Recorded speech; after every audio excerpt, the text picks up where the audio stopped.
ហើយស្រីអូនអើយចូលបាក់វាំងលន់សម្លឹងអរៀមរាប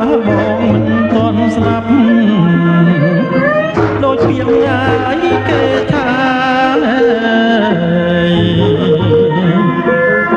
គេថ្លែងហើយវាចាគេថ្លែងវាចាដើម្បីអូ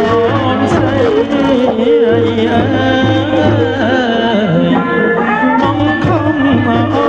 នស្រី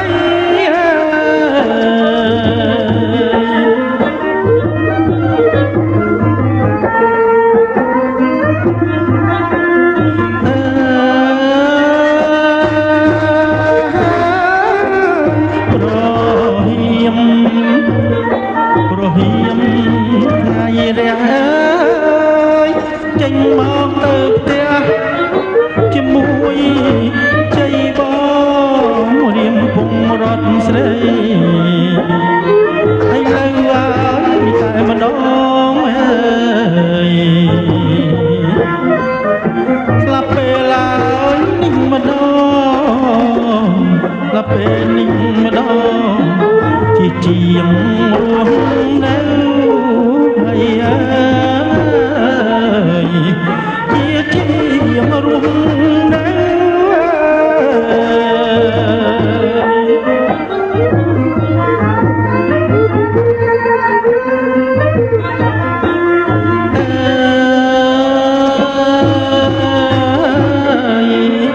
កាយព្រឹកអណាកាយព្រឹកងាយអរៀងហើយអកាយត្រានត្រាយកុំយំមកនួនល្អធ្វើមនិចកម្មអូអើហើយនឹងរូបបងអើយចេញមកកាយនួនល្អចេញមកនួនល្អអូនចាំទទួលស្រីអើយ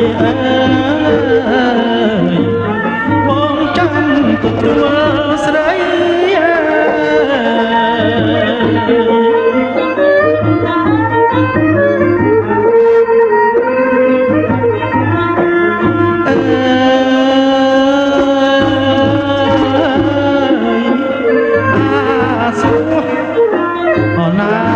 សួងហើយវាក្បត់វិហានធំរត់អូនពីហើយបងទៅពេលនេះជ័យស៊ូអោបដោយកពីបើអើយចេញមកហើយអីលើចេញមកអីលើយើងទៅទាំងអស់គ្នាហើយ